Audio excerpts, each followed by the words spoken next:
Hello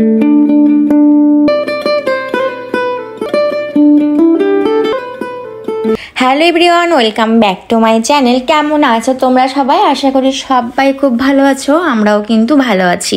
প্রতিদিনের মতো daily blog নিয়ে আবারও হাজির হয়ে গেছি। তো তোমরা কারা কারা আমাদের ডেইলি ব্লগ পছন্দ করো তারা কিন্তু অবশ্যই একটু কমেন্টে জানিয়ে যেও। কোনো দিন এত কিছু তোমাদের সাথে শেয়ার করার থাকে, আবার কোনো দিন কিছুই থাকে না, যেমন আজকের দিনটা।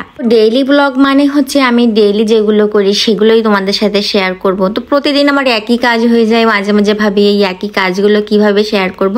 এগুলো ভাবতে ভাবতেই আমার দিন চলে যায়। তো আজকে সকালটা শুরু হয়েছিল, সকালবেলা হচ্ছে খাওয়া দাওয়ার পরে তোমাদের দাদা কিন্তু একটু বাইরে গেছিল।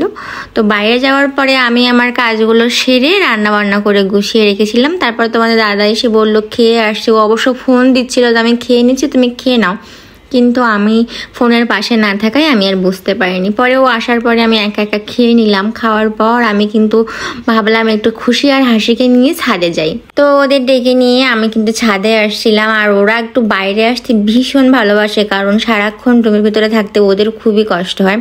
তো আজ যেহেতু ভালো ছিল পরিবেশটা, মানে হচ্ছে বৃষ্টি হয়নি, ছাদ শুকায় গেছে, তো ভাবলাম আজকে ঘুরতে যাওয়া যাক ছাদে। তো এই যে কিন্তু আমরা সবাই একটু ছাদে এসে ভিডিও করে নিলাম। আর আকাশে ছিল, এক পাশে ছিল প্রচুর মেঘ, সেটাও তোমাদের দেখিয়েছি, খেয়াল করেছো কিনা জানি না। তবে এদিকে মেঘ ছিল না, এখন যেটা দেখছো অপোজিট পাশে খুব মেঘ ছিল। ছোট্ট এই জীবনে কত মানুষের সাথে যে আমাদের দেখা হয় আর কত আপন হয়ে যায় তারা। তো কি আর করা, জীবনের প্রয়োজনে সবাই সবার মতো আবার যে যার মতো আলাদা হয়ে যায়। যেমন খুশি আর হাসি, এরা আমাদের খুব বেশি আপন হয়ে গেছে, কিন্তু দুঃখের ব্যাপার হচ্ছে ওরা সামনে মাসে অন্য বাসায় চলে যাচ্ছে, বাসা চেঞ্জ করছে। আর খুশি তো এখন মাসি বলতেই পাগল, কারণ ওর শুধু ঘুরতে ইচ্ছা করে মাসির সাথে। ওর আসলে রুমের ভিতরে থাকতে ইচ্ছা করে না। আগে ওর বোনকে রেখে আসতে চাইতো না, কিন্তু এখন যে চলে যাচ্ছে তো এখন ওর এত বেশি আসতে চায় যে আসলেই খারাপ লাগে যে ও চলে গেলে কেমনটা কেউ করবে না। তো এজন্য আমার ভেবেই খারাপ লাগে। তো তোমাদের দাদা বলছিল বাসা ছেড়ে যাওয়ার সময় মেয়েটা যে এত মায়া বাড়াচ্ছে। আসলে ওদেরও প্রবলেম হচ্ছে, জায়গার সমস্যা হচ্ছে, এজন্য চলে যাচ্ছে। ওদের বেশি জায়গা লাগবে, কারণ ওরা হচ্ছে 2 জন বাচ্চা, তো এই জন্য। তারপরে এই যে হাসির মা আমাদের খেতে দিল, এই যে কি ঝুরি ভাজা করেছে সেগুলোই খাচ্ছিলাম আজকে সন্ধ্যাবেলার নাস্তা।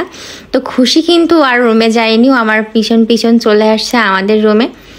আর এই যে ওর আঙ্কেলের ওখানে যেয়ে ওরকম করে, ওর রুমে থাকতেই ইচ্ছা করে না। আমাকে যখনই দেখে তখনই ওর মাসি যাব করে চলে আসে। তো ও এসে কিন্তু নিজের মধ্যে নিজে খেলা করে, এই জন্য ওর ভালো লাগে।